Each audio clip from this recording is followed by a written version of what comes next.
যদি বলি কলকাতা থেকে মাত্র 3 ঘন্টা দূরেই রয়েছে সমুদ্র, সাথে পাহাড়, জঙ্গল, ঝর্ণা, মন্দির, এত কিছু, তাহলে কি তোমরা বিশ্বাস করবে? হ্যাঁ, সবকিছুই এখন হাতের মুঠোয়। হাতে মাত্র 2 দিনের ছুটি। আর এই 2 দিনের ছুটিতে যদি সবকিছুর মজা উপভোগ করতে চাও, পাহাড়, জঙ্গল, ঝর্ণা, সমুদ্র, মন্দির, তাহলে কিন্তু আজকের ভিডিওটা দেখতেই হবে। বন্ধুরা, কলকাতা থেকে 3 ঘন্টা দূরে যদি তোমরা পাহাড়, সমুদ্র দেখতে চাও, এরকম সুন্দর পরিবেশ যদি চাও, তাহলে কিন্তু অবশ্যই তোমাদের চাঁদিপুরে আসতেই হবে। মাত্র 3 ঘন্টা দূরে কলকাতা থেকে। এই দেখো, এইখানে সিঁড়ি দিয়ে সোজা আমাদের উপরে উঠে যেতে হবে। এখানে টোটাল 311টা সিঁড়ি আছে। মানে তোমরা বুঝতে পারছো, 311টা সিঁড়ি এখন আমাদের উপরে উঠতে হবে, আবার নামতে হবে। নামাটা তো কষ্টের নয়, ওঠাটাই অনেক কষ্টের। শুধু তাই নয়, উপরি পাওনা হিসাবে রয়েছে পঞ্চলিঙ্গেশ্বর বাবার মন্দির। এছাড়াও এখানে রাধাকৃষ্ণের মন্দিরে তোমরা এরকম মাছদের খাওয়াতে পারবে আর খেলে নিতে পারবে এরকম পশু পাখিদের সাথে। প্রকৃতির সাথে এরকম সুন্দর সময় কাটানোর পাশাপাশি এখানে ঘুরে দেখতে পারো জগন্নাথ মন্দির। ইউটিউবে কিন্তু এই জায়গাটার সম্পর্কে তেমন একটা ইনফরমেশন নেই। আজকের ভিডিওতে রয়েছে সমস্ত ডিটেলস, কিভাবে এখানে আসবে, আসলে থাকবে কোথায়, কম খরচে থাকা খাওয়া কোথায় করবে, এছাড়াও সাইট সিনে কোন কোন জায়গা ঘুরে দেখবে, সমস্ত ইনফরমেশন থাকছে আজকের ভিডিওতে। চলো আর বেশি বকবো না, শুরু করা যাক আজকের ভিডিও।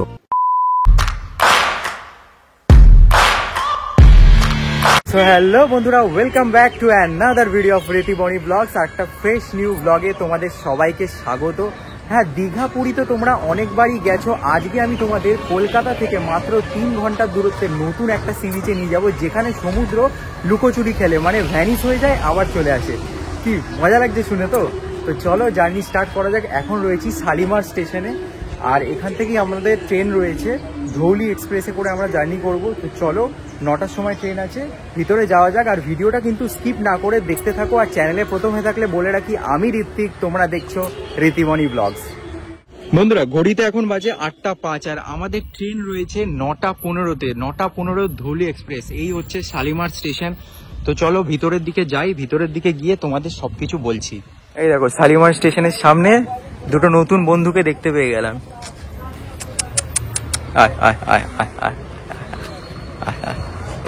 বন্ধুরা, আজকে আমরা জার্নি করছি শালিমার পুরী ধৌলি এক্সপ্রেসে। গন্তব্য কিন্তু পুরী নয়, গন্তব্য বালেশ্বর। আর ওখান থেকে কোথায় যাচ্ছি সেটা জানতে হলে কিন্তু ভিডিওটা দেখতে হবে। চলো, ট্রেন চলে এসছে, তোমাদের গিয়ে সবকিছু দেখাচ্ছি। দেখো, সবে 8টা 17 বাজে, প্রায় 1 ঘন্টা আগে কিন্তু আমাদের ট্রেন এখানে দিয়ে দিয়েছে। দেখো, এই হচ্ছে আমাদের কোচ D8, এইখানেই হচ্ছে আমাদের সিট রয়েছে। প্রায় 1 ঘন্টা আগে, এত তাড়াতাড়ি প্রথমবার দেখলাম ট্রেন দিয়ে দিতে। চলো ট্রেনে ওঠা যাক।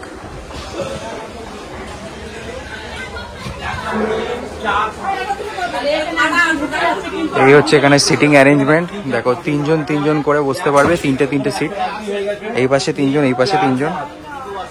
দেখো, এত আগে যেহেতু ট্রেন দিয়ে দিয়েছে, পুরো ট্রেন কিন্তু ফাঁকাই রয়েছে, কিন্তু একটু পরেই লোকজন চলে আসবে।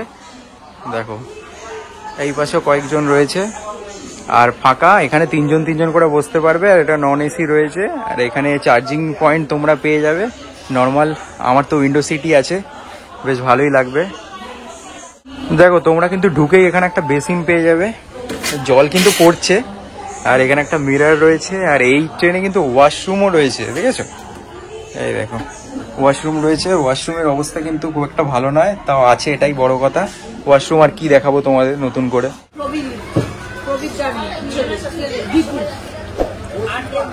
সকাল সকাল এখানে লেমন টি নিয়ে নিলাম। ও, দারুণ দারুণ। বন্ধুরা, ঘড়িতে কিন্তু সময় এখন 9টা 15। ট্রেন কিন্তু একদম লেট করেনি, এক্সাক্ট টাইমেই কিন্তু আমরা শালিমার স্টেশন থেকে রওনা দিয়ে দিলাম বালেশ্বরের উদ্দেশ্যে।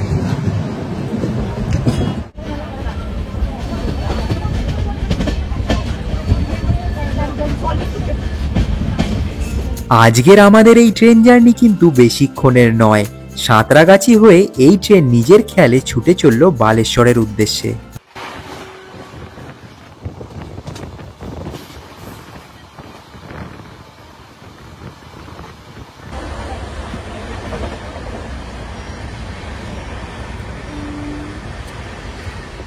আমরা জার্নি করেছিলাম ধৌলি এক্সপ্রেসে। এই ট্রেনের টিকিট প্রাইস পড়েছিল 120 টাকা পার পারসন। এছাড়া হাওড়া থেকেও কিন্তু বালেশ্বরের জন্য অনেক ট্রেন অ্যাভেলেবেল আছে, তোমরা দেখে নিতে পারো। বাইরের এরকম মনোরম দৃশ্য দেখতে দেখতে কখন যে 3-3.5 ঘন্টা কাটিয়ে দিলাম বুঝতেই পারলাম না। বন্ধুরা, ট্রেন কিন্তু প্রায় 1 ঘন্টা লেট ছিল। এখন আমরা ফাইনালি পৌঁছালাম বালেশ্বর স্টেশনে। এখান থেকে আমরা যাব অটো বা গাড়ি করে, দেন তোমাদের দেখাচ্ছি। বন্ধুরা, ফাইনালি এখন পৌঁছালাম এই বালেশ্বর স্টেশনে। দেখো আমার পিছনেই রয়েছে স্টেশন। ট্রেন কিন্তু প্রায় 1 থেকে 1.5 ঘন্টা লেট ছিল। যাই হোক, পৌঁছেছি। আর এখন আমাদের গাড়ি করতে হবে। এখান থেকে দেখি কি গাড়ি পাওয়া যায়, তোমাদের সমস্ত ইনফরমেশন দিচ্ছি। আর কোথায় যাচ্ছি বলবো। এই সমুদ্র সৈকতের ওপরে কিন্তু ইউটিউবে খুবই কম ভিডিও রয়েছে, আর এটা একদম নতুন ইনফরমেশনই বলতে পারো, মানে হিডেন ইনফরমেশন। তো ভিডিওটা দেখতে থাকো, একটু স্কিপ করবে না। বালেশ্বর স্টেশনে নামলে এরকম অটো স্ট্যান্ড কিন্তু তোমরা দেখতে পেয়ে যাবে। আর অটো স্ট্যান্ডের পাশাপাশি এখানে 4 হুইলারেরও কিন্তু স্ট্যান্ড রয়েছে। আজকের আমাদের গন্তব্য চাঁদিপুর। চাঁদিপুর যদি তোমরা অটো করে যাও তাহলে কিন্তু তোমাদের 400 টাকা লাগবে, আর যদি তোমরা 4 হুইলার করো তাহলে কিন্তু 500 টাকা ভাড়া। তো আমরা 4 হুইলারই করেছিলাম 100 টাকার জন্য, আর অটোতে কেন যাব। বালেশ্বর স্টেশন থেকে চাঁদিপুরের দূরত্ব মাত্র 45 মিনিট। তারপর আর কি, এরকম খোলা হাওয়া আর খোলা রাস্তা এনজয় করতে করতে আমরা কিন্তু চাঁদিপুর পৌঁছে গেলাম। এবারে চাঁদিপুর ভ্রমণে আমরা উঠেছিলাম আশা নিবাসে, যেটা একদম সিভিউ হোটেলই বলা চলে। সমুদ্র থেকে মাত্র 1 মিনিটের হাঁটা পথ। চলো এবারে উপরে গিয়ে তোমাদের রুম দেখিয়ে নিই। এই হচ্ছে আমাদের আজকে 204 নম্বর রুম। দেখো ব্যালকানির একদম সামনেই কিন্তু। এই হচ্ছে রুমের ভিতরে প্রবেশ করলাম, আর এই হচ্ছে রুম। দেখো এসি রয়েছে, ছোটোখাটোর মধ্যে কিন্তু সবই পেয়ে যাবে। দেখো বেসিন, ওখানে ওয়াশরুম, এখানে বালিশ, ব্ল্যাঙ্কেট রয়েছে যাদের ঠান্ডা লাগবে তাদের জন্য। আর এই দেখো ওয়াশরুমটা দেখিয়ে দিই তোমাদের। এই হচ্ছে ওয়াশরুম। দেখো ওয়াশরুম কিন্তু অনেক ক্লিন রয়েছে, আর এখানে গিজারও রয়েছে। যা যা দরকার সবই কিন্তু পেয়ে যাবে এখানে। সব থেকে আকর্ষণীয় জিনিস হচ্ছে এখানে রুমের প্রাইস শুরু হচ্ছে 800 টাকা থেকে। 800, 1000, 1200 সব রকমের রুম কিন্তু তোমরা এখানে পেয়ে যাবে। আমরা ছিলাম নন এসি রুমে, যার প্রাইস পড়েছিল 1000 টাকা। বন্ধুরা, সব থেকে কম দামে চাঁদিপুরের মধ্যে ভালো হোটেল পেতে হলে কিন্তু তোমাদের এই আশা নিবাসে আসতেই হবে। আর আমি ভিডিও ডেসক্রিপশানে এনাদের নাম্বার প্রোভাইড করে দিচ্ছি, তোমরা ওখান থেকে কন্ট্যাক্ট করে নিতে পারো। আর এনাদের নিজস্ব রেস্টুরেন্টও কিন্তু আছে, রেস্টুরেন্ট রয়েছে ওপরে। তো সেখান থেকে তোমরা অর্ডার করে ডিনার, লাঞ্চ সব কিছুই খেয়ে নিতে পারবে। আর চলো এখন যাই, আগে কিছু খাই। সকাল থেকে কিছু খেয়ে নিই, তারপরে কথা বলছি, কারণ খুব খিদে পেয়ে গেছে, আর কথা বলতে পারছি না। খেয়ে তারপরে আবার বিচের দিকে যাব। সব ডিটেলস দিচ্ছি, দেখতে থাকো। রুমের একদম সামনে কিন্তু এরকম সুন্দর একটা ব্যালকানি তোমরা পেয়ে যাবে, যেখান থেকে পুরো এরকম সুন্দর একটা ভিউ তোমরা দেখতে পাবে। আর সামনে কিন্তু পার্কিং এরিয়ার জন্য অনেক বড় জায়গা রয়েছে। দেখো এখানে 4 হুইলার রাখা, এইখানে রাখা, এখানে অনেক জায়গা রয়েছে। তো তোমরা যদি কেউ প্রাইভেট গাড়ি নিয়ে আসো তো এখানে কিন্তু পার্কিংয়ের জায়গা রয়েছে। আর এইদিকে চলে আসলে তোমরা এখানে বসে রাত্রিবেলার ভিউ এনজয় করতে পারবে। এইখানে দেখো অনেক দোকান রয়েছে। একটু এগোলেই, এখান থেকে একটু এগোলেই বিচ রয়েছে। এর এইখানটায় রাত্রিবেলায় লাইটিং লাগানো হয়, খুব সুন্দর লাগে পরিবেশ, রাতের পরিবেশটা। আর এইখানে বসে তোমরা আড্ডা দিতে পারো। তো মোটামুটি বেশ ভালোই একটা স্পেস করা রয়েছে। এই হচ্ছে এনাদের রেস্টুরেন্ট। দেখো এখানে অনেকে একসাথে বসে কিন্তু খেতে পারবে। দেখো এখান থেকে গিয়ে খাবার আনতে হবে, নয়তো ওনারা দিয়ে যাবে। তো এখানে বসে তোমরা খেতে পারবে, ওনারাই দিয়ে যাবে, ওনারাই সার্ভ করে দেয়। তো অনেক বড় স্পেস তোমরা পেয়ে যাবে এখানে বসে, অনেক ফ্যামিলি একসাথে বসে খেতে পারবে। খাওয়া দাওয়ার কথা যদি বলি, চিকেন থেকে শুরু করে পমফ্রেট, মাছ, এছাড়াও ভোলা ভেটকি, রুই মাছ, সমস্ত কিছুই কিন্তু এনাদের এখানে পাওয়া যায়। খাবারের প্রাইসও কিন্তু এখানে খুবই রিজনেবল।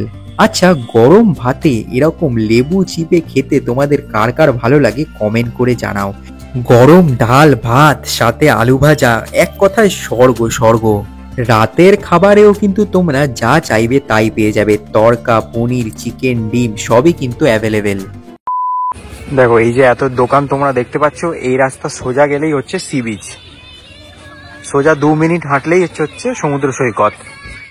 এই হচ্ছে চাঁদিপুরের পান্থনিবাস হোটেল। এর অপোজিটের রাস্তায় তোমাদের সমুদ্র সৈকতে যাওয়ার রাস্তা, একদম ঠিক অপোজিটেই রাস্তা ধরে সোজা এগোলে কিন্তু তোমরা সমুদ্র সৈকতে যেতে পারবে। চলো আমরা এবার সমুদ্র সৈকত থেকে ঘুরে আসি একটু। দীঘা, মন্দারমণি, বকখালির সমুদ্র সৈকতে ঠিক যেমন তোমরা মার্কেট দেখতে পাও, এখানেও খুব সুন্দর একটা মার্কেট রয়েছে, জমজমাট মার্কেট যাকে বলে। সব কিছুই কিন্তু অ্যাভেলেবেল। দেখতেই পাচ্ছ ডাব পাওয়া যায়, ডাবের প্রাইস কিন্তু 40 টাকা। দেখো, চাঁদিপুর একটা আন্ডাররেটেড সি বিচ যাকে বলা যায়, আমার কিন্তু খুবই ভালো লেগেছে। দেখো কত ব্যাগের দোকান থেকে শুরু করে বাচ্চাদের খেলার জিনিস থেকে শুরু করে এছাড়াও নানান রকমের অ্যাক্টিভিটিস কিন্তু তোমরা এখানে পেয়ে যাবে। দেখো এই গাড়িগুলোকে কিন্তু আমি অন্য কোনো সি বিচে দেখতে পাইনি। বন্ধুরা, এই চাঁদিপুর সমুদ্র সৈকত কিন্তু তোমাদের অনেকের কাছেই কিন্তু একদম অজানা। তো আমি ইউটিউবে তেমন একটা ভিডিও দেখিনি। এইখানে সমুদ্র কিন্তু মানুষের সাথে লুকোচুরি খেলে। মানে হচ্ছে সকালবেলায় তুমি সমুদ্রের দেখা পাবে, দুপুরের দিকে আবার পাবে না, আবার বিকেলবেলা সন্ধেবেলার সময় সমুদ্রের দেখা পাবে। তো এইখানে এরকম জোয়ার ভাটার খেলা চলতে থাকে।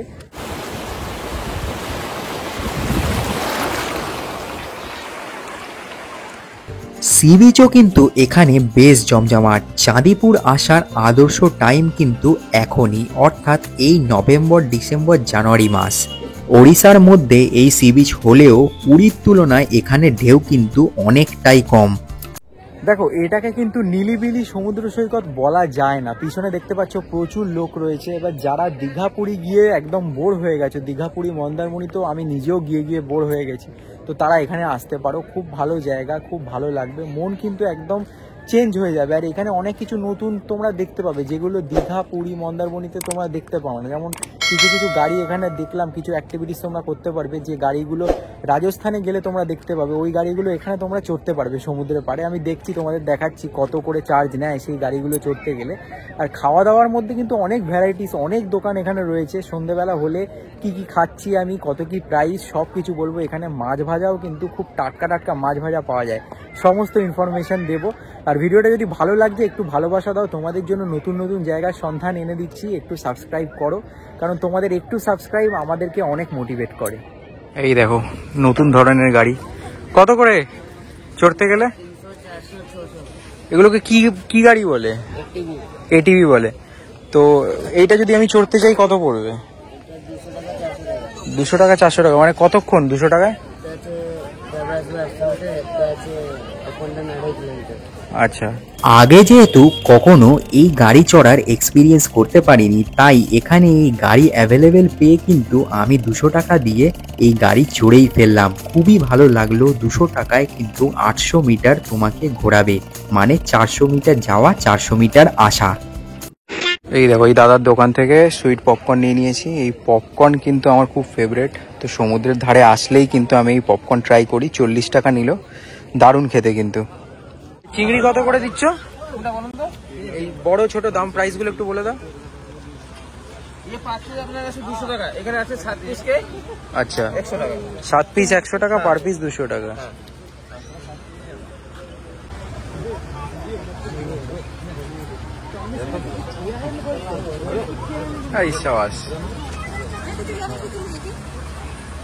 সমুদ্রের পাড়ে মাছ ভাজার একটা টাটকা দোকান দেখতে পেলাম, যেখানে কিন্তু বেশিরভাগ মাছই জ্যান্ত ছিল। তোমরা চাইলে চাঁদিপুর থেকে কিন্তু এরকম টাটকা মাছ ভাজা খেয়ে নিতে পারো। আমরা গিয়েছিলাম পূর্ণিমা দেখে, আর এই ছিল রাতের চকচকে সমুদ্র সৈকত। Good morning from Chandipur. পরের দিন সকালে আমরা বেরিয়ে পড়লাম সাইট সিনের উদ্দেশ্যে। সাইট সিনে তোমরা অটো করলেই কিন্তু বেটার হবে। গাড়ি যদি করতে চাও সেক্ষেত্রে কিন্তু টাকা অনেকটা পড়ে যাবে। সাইট সিনে আজ আমরা পঞ্চলিঙ্গেশ্বর সহ টোটাল 8টা স্পট দেখব, যার জন্য আমাদের দিতে হয়েছিল 1200 টাকা। 4 হুইলার নিয়ে ঘুরতে চাইলে তোমাদের দিতে হবে 5000 টাকা। এই অটো ড্রাইভারের নাম্বার আমি ভিডিও ডেসক্রিপশনে প্রোভাইড করে দিচ্ছি, তোমরা দেখে নিতে পারো। আজকের আমাদের প্রথম স্পট হচ্ছে ইমামি জগন্নাথ টেম্পল। অনেকটাই পুরীর জগন্নাথ মন্দিরের আদলে তৈরি এই মন্দির, যার কারুকার্য এক কথায় অসাধারণ। মন্দিরে ঢুকতে গেলে এখানে সিস্টেম হচ্ছে হাত পা ধুয়ে তোমাকে ঢুকতে হবে। এই হাত ধুয়ে নিলাম, এরপরে এখানে দেখো পা ধোয়ার সিস্টেমটা দেখো। এখানে তোমাদেরকে পা ধুতে হবে, পা ধুয়ে দেন মন্দিরে তোমরা প্রবেশ করতে পারবে। ভিডিও করা অ্যালাউ না থাকায় জগন্নাথ দেবকে তোমাদেরকে দেখাতে পারলাম না। মন্দিরের ওপর থেকে মন্দিরটাকে কিন্তু অসাধারণ লাগে, আর অনেকটা বড় জায়গা নিয়ে তৈরি এই ইমামি জগন্নাথ মন্দির। প্রতিদিন প্রচুর মানুষ কিন্তু এই জগন্নাথ মন্দির দেখতে আসে, তার মধ্যে টুরিস্টই বেশি, যারা ওড়িশা বা চাঁদিপুর ঘুরতে আসে। এরপর নীলগিরি পাহাড়কে সাথে নিয়ে আমরা ছুটে চললাম আমাদের পরবর্তী গন্তব্য পঞ্চলিঙ্গেশ্বরের উদ্দেশ্যে। বন্ধুরা, কলকাতা থেকে 3 ঘন্টা দূরে যদি তোমরা পাহাড় সমুদ্র দেখতে চাও, এরকম সুন্দর পরিবেশ যদি চাও, তাহলে কিন্তু অবশ্যই তোমাদের চাঁদিপুরে আসতেই হবে। মাত্র 3 ঘন্টা দূরে কলকাতা থেকে। বন্ধুরা, এই রাস্তা ধরে তোমরা যদি আগে যাও, তোমরা পাবে পঞ্চলিঙ্গেশ্বরের মন্দির। দেখো রাস্তাটা দেখাচ্ছি, এই পাহাড় রয়েছে, আর এই রাস্তা ধরে তোমাদের আধ ঘন্টা যেতে হবে, তবে তোমরা পঞ্চলিঙ্গেশ্বরের মন্দির পাবে। তো এখানে কিন্তু বাইক অনেক অ্যাভেলেবেল থাকে, তোমরা সেই বাইক নিয়ে যেতে পারো, 50 টাকা করে নেয়। তো আমরা আপাতত বাইকের জন্য ওয়েট করছি, বাইকে করে গিয়ে পঞ্চলিঙ্গেশ্বরের মন্দির তোমাদেরকে দেখাবো। তোমরা চাইলে এই রাস্তাটা কিন্তু হেঁটেও আসতে পারো, কিন্তু হেঁটে আসলে যেহেতু অনেকটা টাইম লেগে যাবে, তাই 50 টাকা দিয়ে বাইক করে নিলাম। এই দেখো, এইখানে সিঁড়ি দিয়ে সোজা আমাদের উপরে উঠে যেতে হবে। এখানে টোটাল 311টা সিঁড়ি আছে। মানে তোমরা বুঝতে পারছো, 311টা সিঁড়ি এখন আমাদের উপরে উঠতে হবে, আবার নামতে হবে। নামাটা তো কষ্টের নয়, ওঠাটাই অনেক কষ্টের। দেখো চারপাশের পরিবেশটা দেখো, এখানে কিন্তু একটা ঝর্ণাও রয়েছে, ওপরে গিয়ে তোমাদের দেখাচ্ছি। দেখো, এই হচ্ছে পুজোর ডালা নিয়ে নিয়েছি, এখানে পঞ্চলিঙ্গেশ্বর বাবার ছবি রয়েছে আর পুজোর যাবতীয় সামগ্রী রয়েছে। এখন এগুলো নিয়ে ওপরে উঠবো। দেখো দূরে কিন্তু ঝর্ণা দেখা যাচ্ছে, কাছে যাচ্ছি, কাছে গিয়ে তোমাদেরকে দেখাচ্ছি।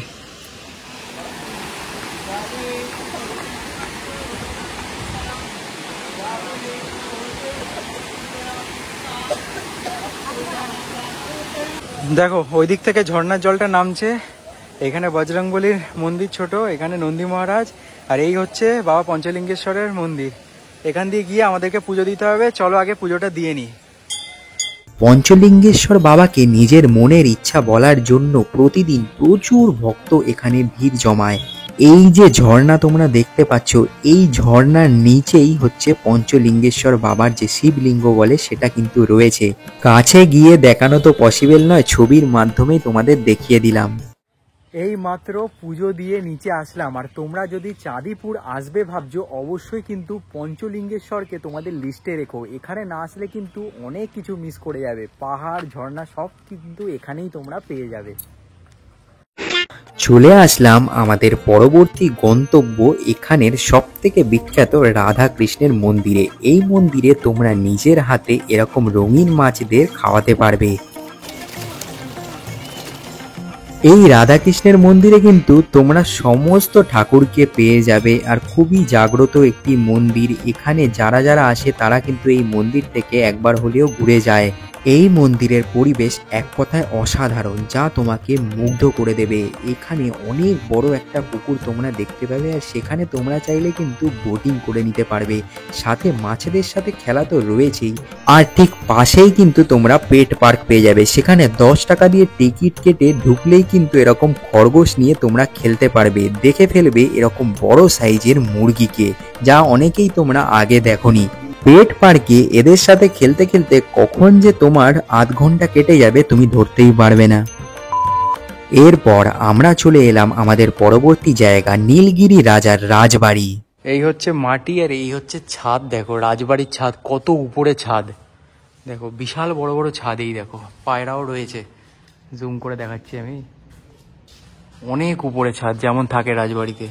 এই দেখো জানলা, দেখো পুরো আগেকার দিনের দরজা জানলা এরকম। এই রাজবাড়ির প্রতিটা কোনায় কোনায় রয়েছে নানান ইতিহাস। রাজবাড়ির জরাজীর্ণ অবস্থা দেখলে তা বোঝাই যায়। রাজবাড়ির একদম ভিতরে কিন্তু তোমাদের প্রবেশ করতে দেওয়া হবে না, বাইরে থেকেই ছবি তুলতে পারো আর ঘুরে দেখতে পারবে তোমরা। রাজবাড়ির পাশেই আরও একটি বিশাল আকার জগন্নাথ মন্দির কিন্তু তোমরা দেখতে পেয়ে যাবে। এখানেও কিন্তু ভিডিও করা অ্যালাউ নেই, তাই ভিতরে ঢুকে তোমাদের ভিডিও করে দেখাতে পারলাম না। যতটা লুকিয়ে লুকিয়ে আমি ক্লিপ নিতে পেরেছি ততটাই তোমাদের সামনে তুলে ধরলাম। জগন্নাথ মন্দির দেখার পর আমরা দেখে নিলাম ঐতিহাসিক বুড়িবালামের সেই নদী, যেখানে বাঘা যতীনের সাথে ইংরেজদের যুদ্ধ হয়েছিল। আজকের পর্বের আমাদের শেষ গন্তব্যস্থল ওড়িশার রামেশ্বরম মন্দির। এখানে জাগ্রত হনুমানজির পাশাপাশি তোমরা মহাদেবকেও কিন্তু পেয়ে যাবে। বন্ধুরা, এখানেই শেষ হলো আমার চাঁদিপুর পঞ্চলিঙ্গেশ্বর ভ্রমণ। তোমাদের কেমন লাগলো ভিডিওটা কমেন্ট করে জানাও। যদি কিছু ডাউট থাকে অবশ্যই কমেন্ট করো, আমি রিপ্লাই করব। আবার দেখা হচ্ছে নতুন আর একটা ভিডিওর সাথে। বাই।